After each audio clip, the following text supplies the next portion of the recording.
안녕 발금꿈따 친구 여러분. 오늘 예배 잘 드렸나요? 이번 시간에는 선생님과 함께 공과 공부를 해볼 거예요. 이번 주 공과 공부는 3단원 우리는 하나님의 백성이에요 세 번째 시간이에요. 이번 공과 공부 준비물로는 교회에서 나눠준 말씀 체험 활동 자료, 팔복 카드, 그리고 우리 자람 활동 자료, 팔복 스티커, 그리고 교재, 그리고 필기구예요. 그럼 기도로 공과 공부를 시작해 볼게요. 두 손 모으고 두 눈 감고 기도하겠습니다. 사랑이 많으신 우리 주 하나님 아버지 감사합니다. 오늘도 이렇게 발금꿈따 친구들 현장에서 그리고 온라인에서 모여서 함께 예배드리게 해주심에 감사합니다. 주님, 지금 돌아오는 공과 공부 시간에는 주님의 말씀을 듣고 마음속에 새기며 주의 말씀대로 따라 살아가는 복된 우리 발금꿈따 친구들 될 수 있도록 주님 도와주세요. 함께 해주세요.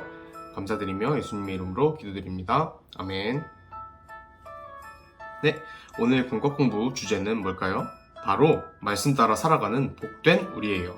오늘의 주제 말씀은 마태복음 5장 1절에서 12절 말씀이에요. 우리 밑에 있는 새길 말씀 한번 읽어볼까요? 누가복음 11장 28절 말씀이에요. 선생님이 읽어줄게요. 누가복음 11장 28절 말씀 시작. 예수께서 이르시되 오히려 하나님의 말씀을 듣고 지키는 자가 복이 있느니라 하시니라. 아멘. 오늘 주제 말씀 마태복음 5장 1절에서 12절 말씀에서는 예수님께서 산에 올라가셔서 사람들을 모아놓고 예수님을 믿고 주인으로 따르는 사람들의 모습을 설명해 주셨어요. 예수님은 제자들이 자신의 생각과 마음대로 살지 않고 예수님의 말씀을 따라 예수님의 성품으로 살기를 원하셨어요. 이렇게 말씀을 따라 사는 사람들에게는 8가지 복을 주셨는데 이를 팔복이라고 해요. 그럼 예수님의 말씀을 따라 사는 사람은 어떤 사람인지 또 어떤 복을 주셨는지 카드로 한번 알아볼까요? 교회에서 나눠준 공과 공부 활동 자료에서 8가지 복이 적혀있는 카드를 준비해봐요. 자, 첫 번째 카드부터 읽어볼까요? 심령이 가난한 사람. 하나님께 겸손하게 나아가 하나님만 의지하는 사람을 심령이 가난한 사람이라고 해요. 카드를 뒤집어서 뒷면을 살펴볼게요.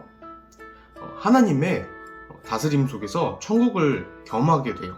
심령이 가난한 사람은 하나님의 다스림 속에서 천국을 경험하게 돼요. 그리고 두 번째 카드 볼게요.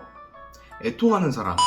자신의 죄를 깨닫고 슬퍼하는 이웃과 함께 울어줄 줄 아는 사람을 애통하는 사람이라고 해요.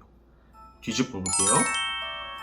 애통하는 사람은 하나님이 위로해 주시고 상처를 어루만져 주심을 경험해요. 그리고 세 번째 말씀 카드. 긍휼히 여기는 사람. 남의 어려움을 이해하고 불쌍히 여기는 사람을 긍휼히 여기는 사람이라고 해요.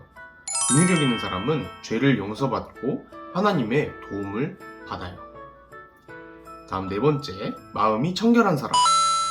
마음이 청결한 사람은 진실한 마음으로 하나님과 사람들을 대하는 사람이에요.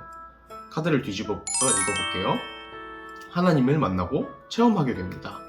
네, 마음이 청결한 사람은 하나님을 만나고 체험을 하게 돼요. 다음, 온유한 사람. 온유한 사람은 자신의 삶을 하나님께 맡김으로 마음의 평화를 얻은 사람을 말해요. 이 온유한 사람은 이 세상과 천국의 땅을 받게 돼요. 의에 줄이고 목마른 사람. 하나님의 말씀대로 살며 하나님의 인정받기를 간절히 바라는 사람을 의에 줄이고 목마른 사람이라고 해요. 카드를 뒤집어서 읽어볼게요. 하나님께서 의에 줄이고 목마른 사람의 마음을 만족하게 해주십니다. 화평하게 하는 사람. 예수님처럼 이 세상에 화평을 만드는 사람을 화평하게 하는 사람이라고 해요. 화평하게 하는 사람은 하나님의 자녀라고 인정을 받아요. 의를 위해 박해받는 사람. 예수님을 믿는 것 때문에 어려움을 당하는 사람이 의를 위해 박해받는 사람이라고 해요. 의를 위해 박해받는 사람은 뒤집어서 읽어볼게요. 천국을 선물로 받습니다. 네, 하나님의 말씀을 따르며 예수님을 닮아가는 사람들의 모습이 뭐라고 했죠? 심령이 가난한 사람, 애통하는 사람, 그리고 온유한 사람, 의에 줄이고 목마른 사람, 긍휼히 여기는 사람, 마음이 청결한 사람, 화평하게 하는 사람, 마지막으로 의를 위해 박해를 받는 사람이라고 했어요. 아마 팔복의 내용이 우리 친구들에게는 조금 어려울 수 있어요. 하지만 중요한 것은 나는 이런 복을 받아야지 하고 내가 노력해서 이런 복을 받는 것이 아니라는 거예요. 우리가 예수님을 우리의 주인으로 모시고 살아갈 때 하나님의 말씀을 잘 듣고 그 말씀을 지키려고 할 때 우리의 삶 속에 이런 하나님 나라 백성의 모습이 드러나게 된다는 것을 기억해요. 중요한 것은 예수님을 잘 섬기고 말씀대로 사는 것입니다. 우리 밝은 꿈터 친구들 모두 함께 예수님을 잘 섬기고 말씀을 잘 배워서 이 카드들에 나온 모습으로 살아가도록 선생님이 기도할게요. 다음 우리 지혜도dom으로 넘어갈까요? 하나님은 그리스도인들이 말씀을 따라 살 때 나타나는 삶의 태도는 팔복으로 알려주셨어요. 8가지 복을 한자로 따라서 밑에 회색으로 그려져 있는 한자를 따라서 써볼게요. 다음, 하나님은 예수님을 따르는 그리스도인들이 말씀대로 살아가길 원하세요.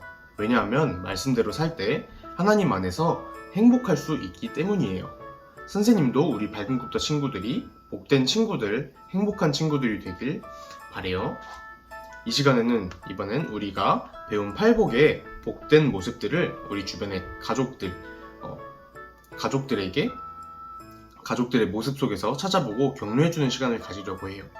원래는 함께 우리 밝은 꿈터 친구들 반별로 모여서 함께 공부하면서 친구들을 축복하는 시간이지만 코로나 때문에 그러지 못하니 우리 주변에 있는 엄마, 아빠, 누나, 동생, 형, 할머니, 할아버지 우리 가족들에게 이 스티커를 주면서 격려해주고 축복하는 시간을 가져봐요. 믿음의 공동체는 친구의 모습을 볼 때, 서로의 모습을 볼 때, 우리 가족의 모습을 볼 때 때로는 부족해 보이고 믿음도 연약해 보이지만 복된 모습들을 찾아서 격려해주는 것이 바로 믿음의 공동체예요.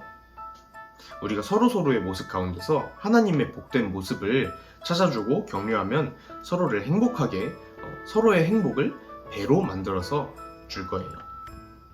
아래 빈칸에 우리 가족들의 이름을 적고 어떤 복된 모습을 발견할 수 있는지 적어보고 활동자료에 있는 팔복 스티커를 가족들의 핸드폰이나 옷 같은 물건에 붙여주면서 축복해주는 거예요. 선생님 같은 경우에는 선생님의 엄마는 심령이 가난한 사람으로 뽑았어요. 심령이 가난한 사람은 아까 어떤 복을 받는다 했죠? 하나님의 다스림 속에서 천국을 경험하게 됩니다. 그리고 선생님의 아버지한테는 애통하는 사람을 스티커를 붙여주었어요. 애통하는 사람은 하나님이 위로해 주시고 상처를 어루만져 주심을 경험해요. 우리 빈칸에다가 서로 각자의 가족의 이름을 적고 서로 축복해주는 시간을 가져요. 그럼 우리 친구들이 말씀 따라 살아가면서 이런 복된 친구들 되기를 선생님이 바래요. 그럼 기도하고 마치겠습니다. 두 손 모으고 두 눈 감고 기도하겠습니다. 사랑이 많으신 우리 하나님 아버지, 오늘 이렇게 함께 공각 공부 시간을 가졌습니다. 이 시간 가운데 배운 주님의 그 8가지 복에 대한 말씀, 주님 우리가 이 마음속에 기억하고서 주의 말씀 따라 살아가는 그런 복된 사람들 되게 해주세요. 돌아온 한 주간 지켜주세요. 예수님의 이름으로 기도드립니다. 아멘. 그럼 밝은 꿈터 친구 여러분, 다음 주에 만나요. 안녕.